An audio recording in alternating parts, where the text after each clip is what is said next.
ask questions, or if you want me to review or repeat anything, just let me know.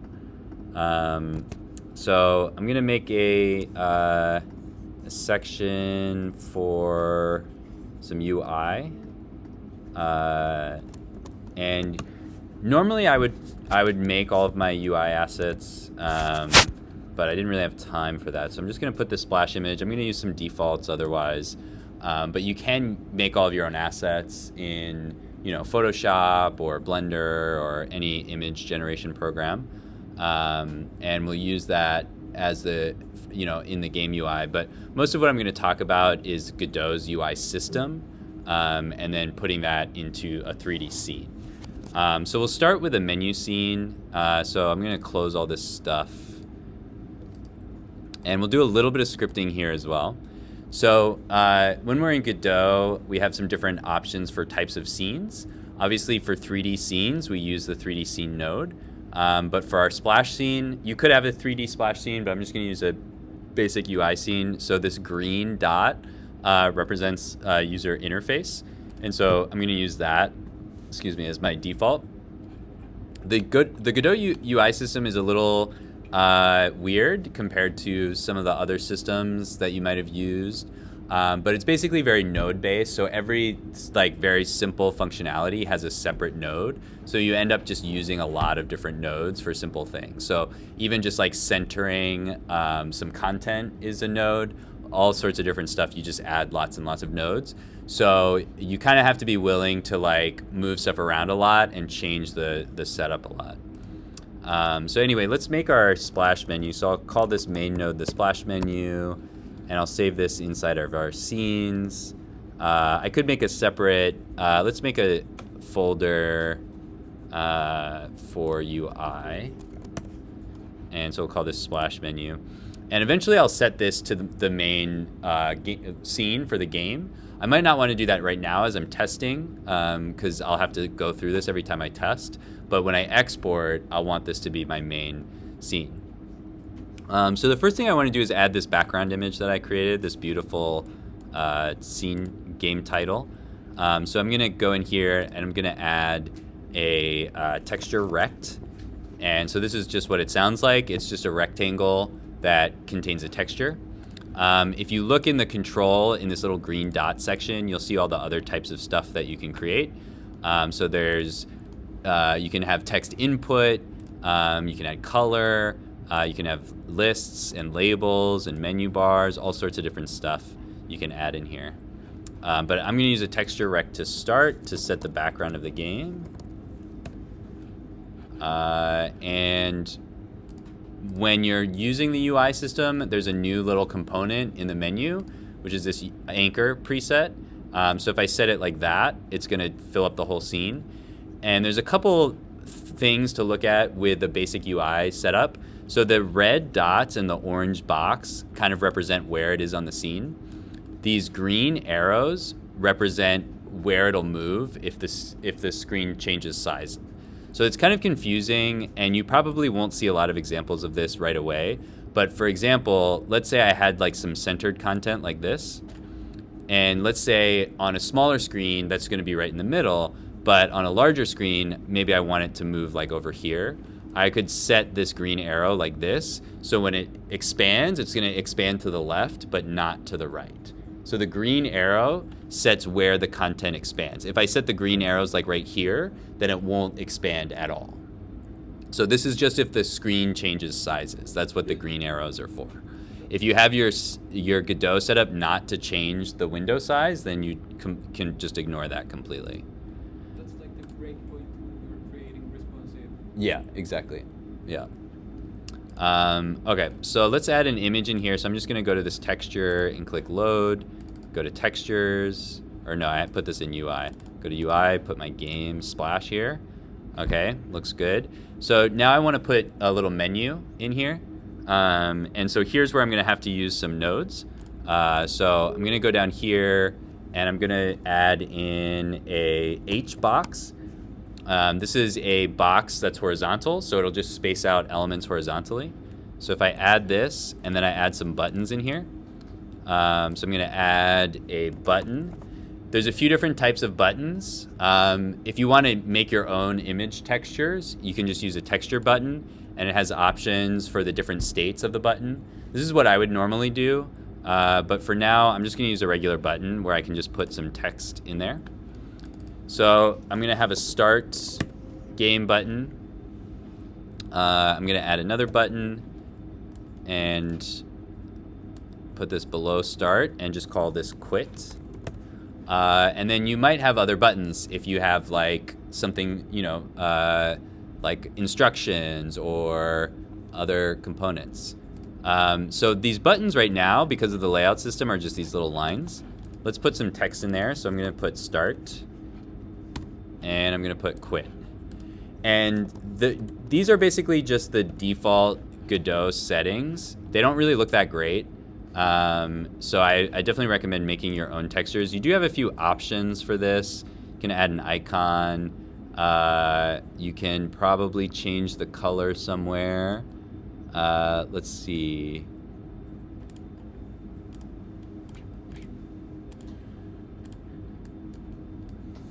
Okay, I can change the text color. So that's cool. Let's see if I can change. Just like a material. I might be able to change some other stuff like this. But as I mentioned, it's not the best system. You're not going to be able to create really beautiful looking UI with this. You could change the font and stuff like that, but it's kind of a pain. Oh, here we have the theme overrides. Okay, maybe we could do some stuff with that. It's font color, font pressed. Yeah, you can add a font in here, but that's kind of a big process. You have to add the file and then save it. I'm going to skip that for now, but I can go over that if you guys want to. But yeah, I would just make images for your buttons. You could do it in Photoshop or whatever you want to use. I think that's much easier. You can make like a theme and like, go through all this stuff in here. There's like a whole editor, but it's not my favorite system to use. Anyway, let's get rid of that for now. We really just want some buttons. So with my HBox container, notice that it's like stuck up here. So it's not going to be centered by default. So if I want to center it, I need a center container. So I can add in a center container and then put the HBox inside there.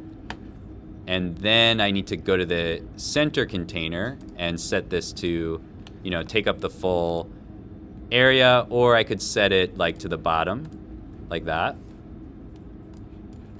So now it'll be at the very bottom down here. And then you can play around with that. You might not want it at the very bottom. So maybe we would put it in the middle, but then it's going to be over our text, so we have to move it down. So it's not the greatest system in the world, or it's fine. There's nothing really wrong with it, but it's just a little tricky to get used to. Let's stick it down here at the bottom, and then I think we may be able to add a margin here. Actually, you know what we could do?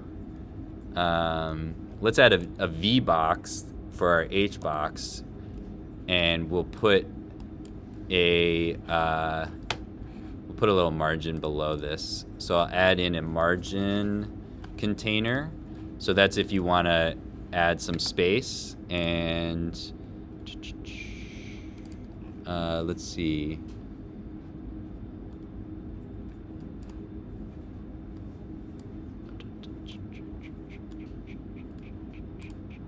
Okay. We can't change the size here. Oh, you know what? We might need to put this here.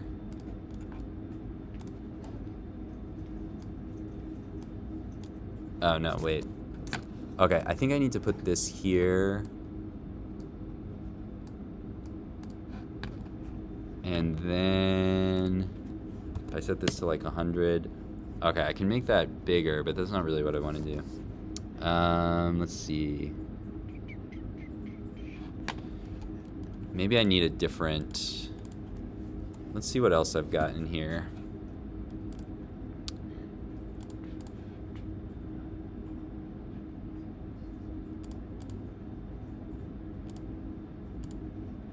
Oh, I could do a split. That's not really what I want exactly.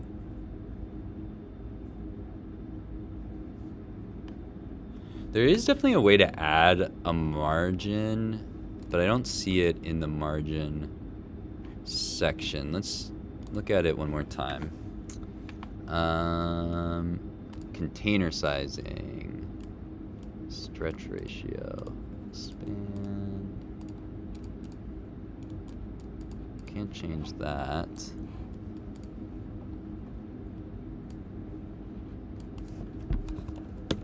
Okay, there we go. Okay, maybe I don't need a margin container. Oh, whoops. Okay, let's throw this in here.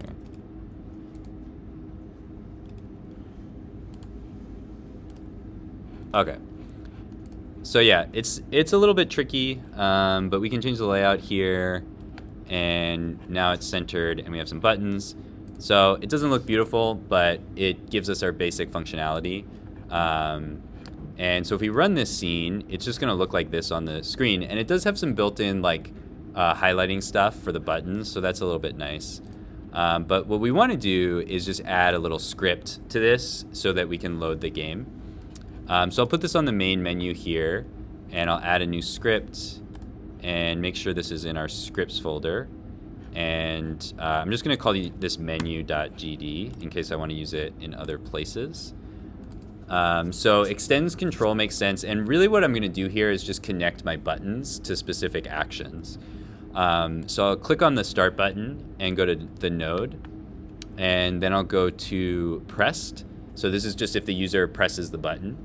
And I'll double click and connect this to my splash menu. And so that'll make the function for me and connect that event. And now I just decide what I want to do. And so all I'm going to do is change the scene to the main scene, or to my level 1, or whatever level I want to use. So to change the scene, I'm going to use get tree, which gets like the main scene hierarchy.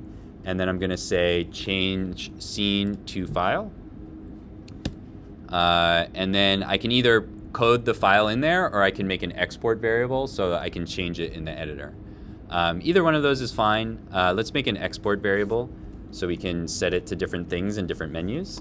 So I'll say at export, and we'll say start level file. And I'll put a variable here. And the scene type, we might have to tell it this. Actually, let's see if we can get away with not doing that. And then let's put our start level file here. And it's telling me I'm not allowed to do that.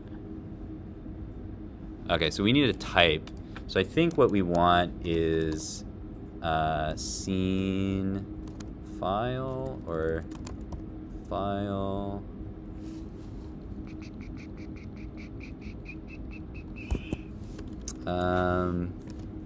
Or maybe we just want a packed scene. Let's see if it'll let us do that. And then we can change to scene packed. That might be easier. Okay. So then if I click on here and go to the inspector, you'll see there's my start level file. And actually we're using a packed scene, so let's call this scene. And just replace that. And we should be able to go to load and go to scenes and choose the scene we want. So I'll start with level 1. And that should be good. So then for our quit button, that one's easy. We just connect the same node. So I click on the quit, go to the node section, add the pressed signal, and just click connect. And for this one, we just want to quit the game. So we're going to do the same thing, get the tree. So this gets our main scene, and then we're just going to do quit. There's other things that you could do there, like you could prompt the user, do you really want to quit or whatever, but that's pretty much what we want to do. Okay, so now let's test this out. So if I run this scene, if I quit, it should quit, and if I click start, it should start, and it does. So that's nice. And so now we have this menu. You could put that into another scene, or you could make modifications to it.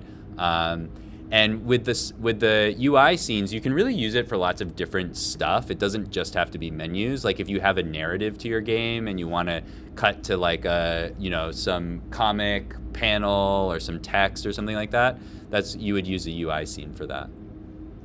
Okay, let's add some in-game UI. So we have our little start screen.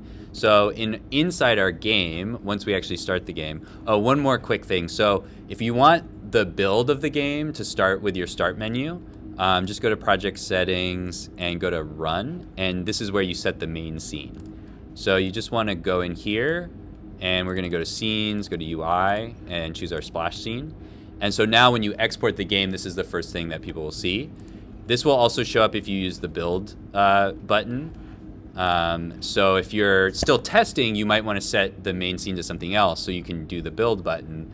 But if you're done exporting or you use the preview scene button, then you can set that up. Okay, so let's go into our game, and we're gonna add some UI in the game. So first I'm gonna make a new user interface scene, and I'm gonna put that into the game. So I'm gonna call this HUD for heads up display. This is just what we see on top of the 3D game world. And for now, we're gonna add a couple things in here. For right now, I'm just gonna add a little icon to count how many apples we've collected. So I'm gonna save this as in our scene/UI as HUD. And we'll go to the 2D mode. So for this one, I need a label to show the number of how many things I've collected. And then I want maybe an icon or something else like that. I forget if I can render something in 3D here. Let's see if we can do it. Let's add in a mesh, or let's add in a node 3D. And let's see if I throw in my apple. Does it show up? No, I don't think it shows up. So maybe I could render something out in Blender if I wanted to do that, but I don't think I can do it 3D. I think you can do that in some instances, like maybe Unity or something. Let's go over to, did I make the apple in Blender? I did, right? Yeah, you did in previous class. Oh, did I save it? Uh-oh. It's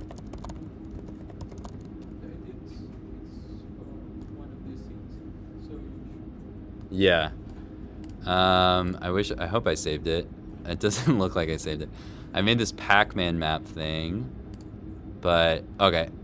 So I could, usually what I would do is I would render something from Blender. I could just import it. Let's do that. So I'll just import it into Blender, and I'll make an image. I'll render out an image. So let's delete all this. Let's import our apple.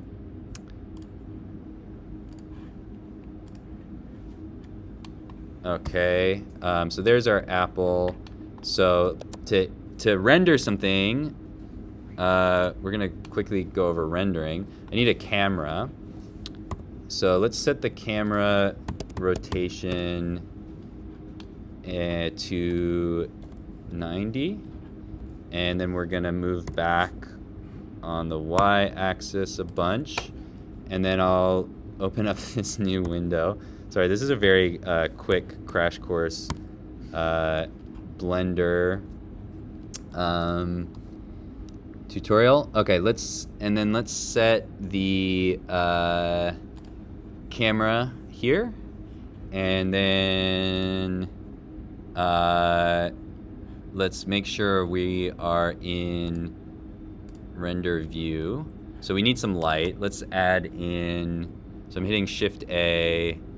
We'll just add a quick sun, and I'll just hit G and R and rotate it over here.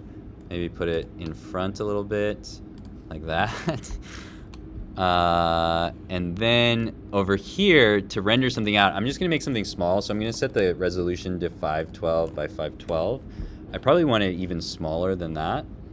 And then I'll take my camera and hit G to move on the y-axis and move it closer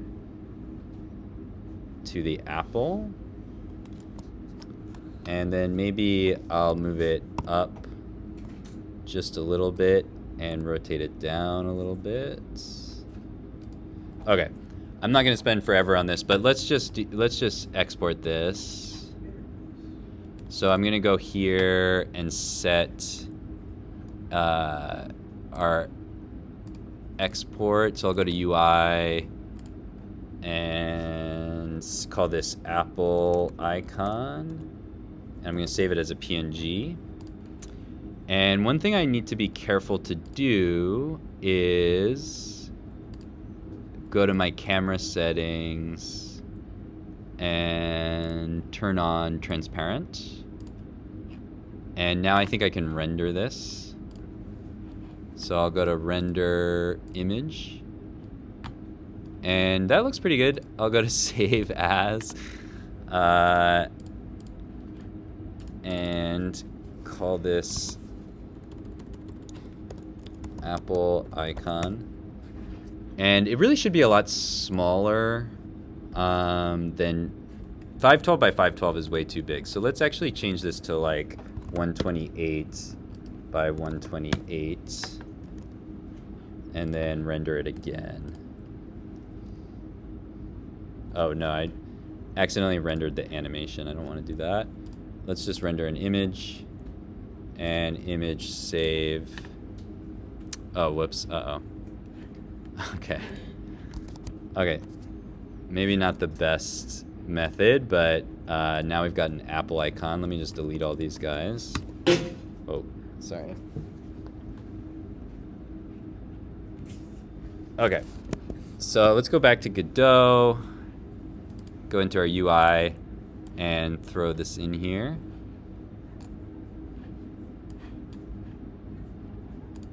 Actually, I want a texture rect. Okay, sorry. Let's add a texture rect.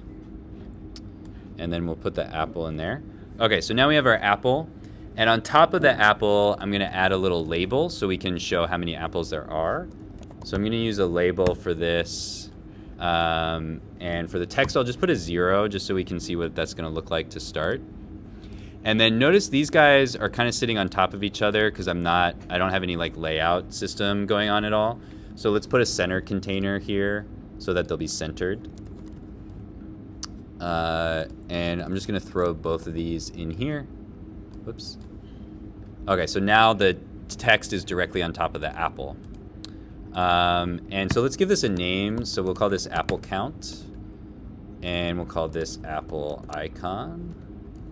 It really is still too big. I should make it even smaller. But let's just leave it for now. So that's part of our heads-up display. The other thing that we want is like a little text to show a message. So I'm going to put this sort of in the middle of the screen. I'm going to add in another center container. And in here, I'm just going to add a label. And I'm not going to put anything in there for now, but let's put some preview text. And so then let's take our center container and let's put it in the middle like that. And so we'll show text here to give, the player different information. And so let's give this a better name. We'll call this preview, or no, that's the preview text. We'll call this, let's just call this the console. So we'll treat this like, we'll print out information to the player here. Okay, so obviously there's a lot more stuff we could do to make the UI look better. You could change the colors, import a font, do other things like that. But what we want to do now is just add a couple scripts that will update what we see here based on different events. This is another thing where, depending on what's happening in your game, you may want to show different stuff in these instances. So what I'm showing as an example is just an example. If you have other thoughts about things that you want to do, we can talk about how to implement that. So let's update our apple count first. So I'm going to go over to my level 1. Or actually, I don't have any apples in there. Let's use the level 2. Oh, I don't have any apples in here. Oh, no, I do have some apples right there. Let's just use the Pac-Man level. That has more stuff going on in it. Okay, so to put my UI in here, I have like my main scene here. And I can add the UI directly in there, but I need to add a separate layer to my canvas so that they get rendered separately. To do this, I'm going to click on the main node and click the plus, and I'm going to look for canvas. And so you're going to see one of the options is a canvas layer. And so this basically makes it so the UI doesn't move when the camera moves. So everything in our scene moves depending on where we're looking at. We're changing the perspective with the active camera. But the UI has to stay in the same place the whole time. So we're going to use an extra canvas layer to separate the UI from the rest of the scene. I'm going to drag this up here. It doesn't really matter where you put it, but I usually put it up at the top. So we're going to call that UI, and then we're going to throw our HUD, our HUD, in there. So I'm going to link a scene and look for the HUD and click open.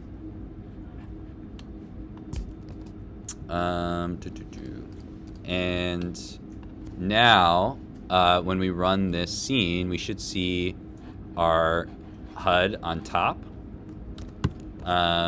We do have to change a couple things. So we're going to ignore the mouse. You'll notice that when I'm running the scene, we want the HUD to be on top, but we can't do anything. I can probably move back and forth, but I'm moving the mouse and the camera's not moving because the UI is capturing the mouse input. So we can, if we needed to click on buttons in the UI, you can, but you'd have to manage that with a script. For now, we're just gonna ignore the mouse completely. And so now I can still move around and, you know, do whatever. But it's not, you know, it's ignoring the mouse so the mouse doesn't get interrupted by the UI. Okay, so now we need to add a script to react to different things that are happening. And then this is another concept that we've touched on a little bit, but the way that we can do this well is by using signals. And so we can use signals, basically, using signals is a good way to tell various components of our scene that something's happening. And the reason it's useful is because we can connect signals or we can leave them disconnected. Either way is fine. So if we have something that we want to use sometimes, but not all the time, rather than coding it directly, that will create an error if we're like missing a component or something like that. That's a good chance to use a signal because the signals will be sent out, but if nothing is listening for the signal, they'll just get ignored. It won't cause an error in your code. So we're gonna send out some signals and then we'll connect those signals to our UI. So let's add a script to the UI. So I'm just gonna add a new script here and make sure it's in the scripts folder. And we can just call it HUD or HUD.gd, that's fine. And basically what this is gonna do is it's just gonna update like the apple count or the console when we get signals from other places. So let's add a signal. So an easy one is when we collect an item, we want to update our HUD. So remember, we have this collectible. We don't need this. We just need this script. And so this actually changes the global apple count. So we don't actually even have to tell it how many apples we have. We just have to tell it to update to show how many apples we have. Okay, so we'll use a signal for that. So in this script, I'm just gonna add a signal and I'll call it update HUD. That's fine. Or we could call it something a little more generic. And it's not a var, sorry, it's a signal. So we'll add a signal that says item collected. That'll be a little bit better. And then you can also modify it to have like a type or something like that. Right now I just have one type of item, but eventually I might have multiple item types, in which case we'd want to update that. So before I get rid of the item, I'm just going to emit this signal. So I just say emit signal and item collected. And then this will happen regardless of what else is happening in my scene. But if I want to connect something to this, like my UI, then I can just connect it to the UI in the scene. So if I go to the nodes for my collectibles, you'll see there's this item collected node here. We do have a bunch of collectibles, so we will have to either script these or go through and connect each one of them. So you can connect the collectible, you can connect the signal through a script, but that kind of defeats the purpose of having it, modifiable. So I'll connect some of these. I have a lot of them. Usually I would, connect these and then duplicate them. Anyway, let's connect these. So what we're going to do is double click on the item collected, and then we're going to find the HUD script and click connect. And so all this does is it gets the global apple count and it updates the scene. So let's open our HUD section so we can see what this is called. So it's just called apple count. So all I'm going to do is just grab this apple count and put it here. And then we'll say dot text equals, I think that's what it's called. Let's double check. Yeah, it's called dot text. And so then we'll just say global dot, what did I call this? It's either item count or apple count. I can't remember. Okay, I called it apple count. Okay. So we'll say global dot apple count. So again, this is very, very simple, but this will basically just set the text of that label to whatever the apple count happens to be. So there's a lot of other things that we might need to do if there's like different things that happen with your items, but this is just like a really basic version of setting this up. So I have a lot of collectibles, so I would want to go through and connect all of them. And one thing that you'll notice is that, actually let me X out of here and cancel. So one thing that you'll notice is that each time I make a new connection, it names the receiver method after the item, but that's not actually what I want. So if I want a different method, I can click pick, and they all should go to the same method. So when I click connect, it should bring me back to this same method. Okay, so this is a little bit tedious, but this is basically what I would do. Or I would just, delete all of these and reset them, reset them up. It's honestly probably easier to delete them and just duplicate them and drag them around again. But let's just add these in here.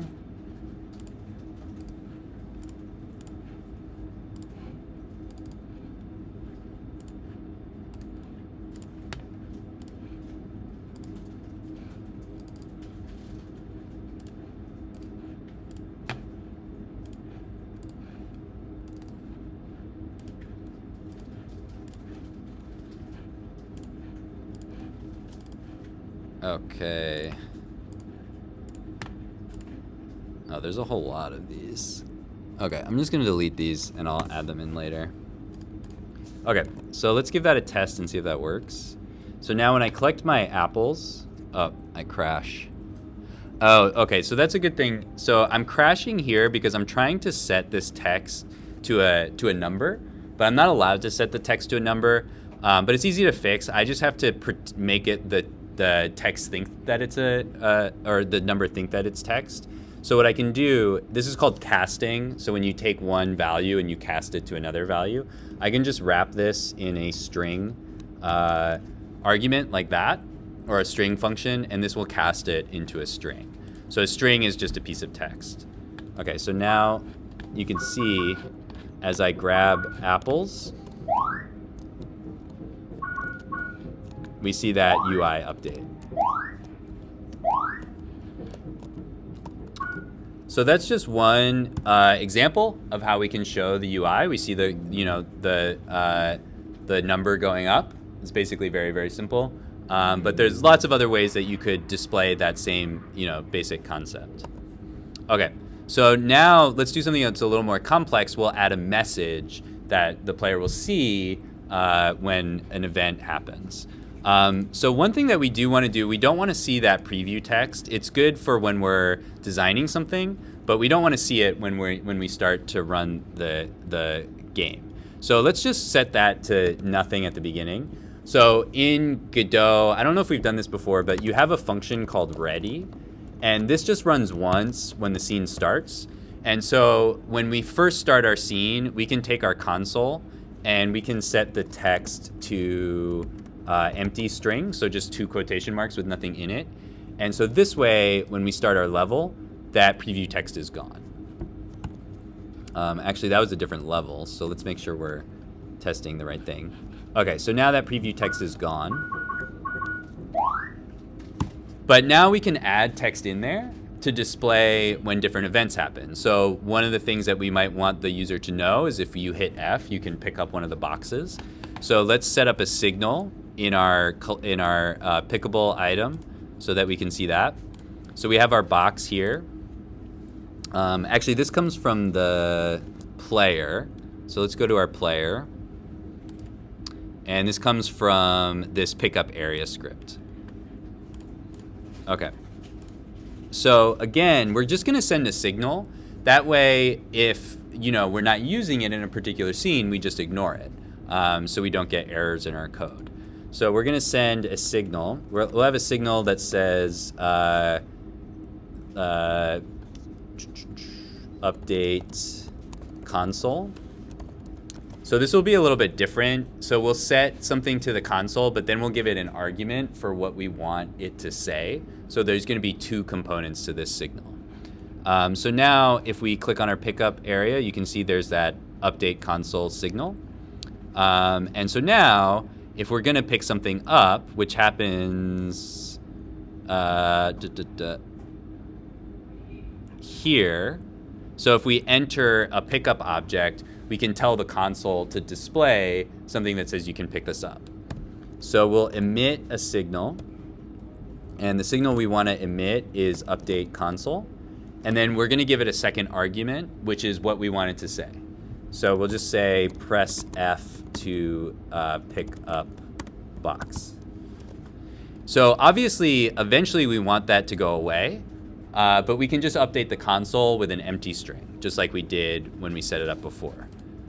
So when we want the box to go away, that's when the input is pressed. And there may be other conditions where that happens, but this will just be an example. So regardless if we're picking up the object or dropping the object, we want to get rid of that that text. So we'll update the console again, we'll emit a signal again to update the console. And this time we're just going to do an empty string. So super simple. We use the same function, but we just use different parameters. Okay, so we're almost done. We're going to go back to our Pac-Man scene. So now we just have to connect our player node. Oh, shoot. We'll have to make editable children here. And okay, so now we will connect our update console to our HUD. So we'll just click connect here. And so now we can grab the console again. Oh, whoops, let's just get rid of this line. So we'll grab our console again. And so now we're gonna get an argument here that comes from that area script. So we'll just call this message. So whatever that message is, we're gonna say .text equals message. And so that should work. Let's just check this is still connected. Okay, so let's give that a shot. Okay, so I have a box over here. So now if I go to the box, I'm gonna see press F to pick up box. Actually, we need to reset it if I move away too, so we'll add that in a second. But now if I pick up the box, it'll go away. Uh-oh. Okay, I have an error. I'll debug that later. But let's do that last thing. So if I move away from the box, we want to get rid of the message as well.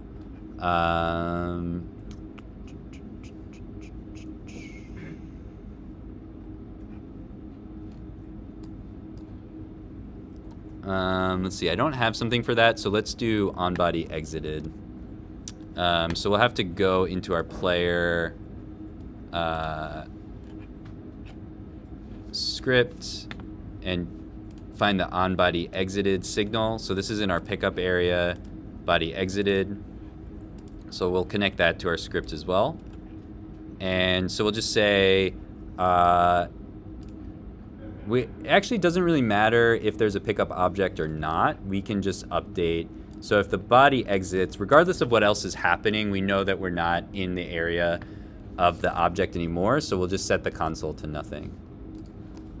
So let's give that a shot. Okay, so now if I'm in there, I see that message.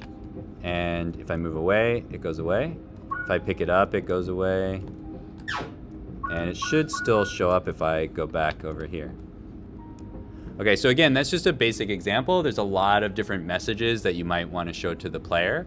But you can use the same basic setup where you have a signal to update whatever that text says, and you just give it an argument of the text that you want it to say. And you could also make this like a variable, an export variable, so you could set that in the editor. There's lots and lots of ways that you could customize this. So I'm going to just keep it simple and just leave it like that for now. But if you have specific ideas of things that you would want to display in a console or in some other type of message, we can talk about how to do that. You also don't have to have the text right in the middle. You could move it down on the screen. You could put it in the top right, wherever you think works for it. I just kind of did a pretty basic setup here. So what about just like a fade in, fade out for the text when it appears? Oh, you could do that. There's different ways you could do that. You could set up an animation player and then set up like a fade in animation and have that trigger when the signal gets up, when you get the signal, and then have it fade out when you leave. I guess you would have to test. You'd have to test for the text maybe. For the fade out might be a little trickier, but yeah, you could set something up. And so how would you do that? Kind of like with the sound play? Like would you just like do the dot play in the script for the animation player? Yeah. By name? Yeah. Okay. Yeah. But you probably would have, when you have an animation player, you have multiple animations, and so you play, but then you have the name of the animation in quotation marks. Oh, okay. Yeah. Any other questions? Yeah, I'm planning to create that UI, the intro UI in Figma. How can I use a mask here in the because the buttons will be part of the image, but I would like them to coincide with the clicking sound in the UI. So is that possible? Because as far as I saw, you have like two options to place the buttons. Yeah. Can you, so instead of what you really want is to have layers from your Figma and then have the buttons separated. I think that'll be easier than trying to mask out where the mouse is. Okay, so I can create an image of each of the buttons. Yeah. And bring them into the. That's Yeah. easier than creating the whole. Exactly. Okay. Yeah. Yeah, that'll be better. That'll be easier to set up. Okay, great. Yeah. Thank you.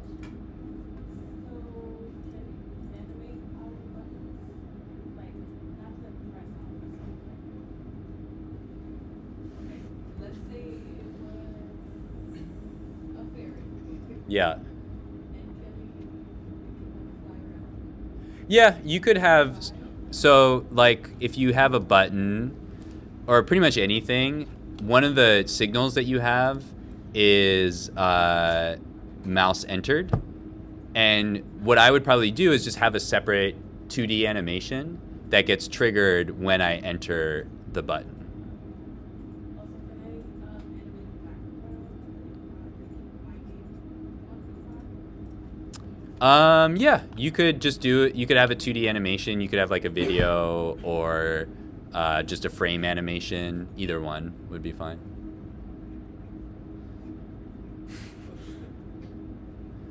Oh, let me stop the video here.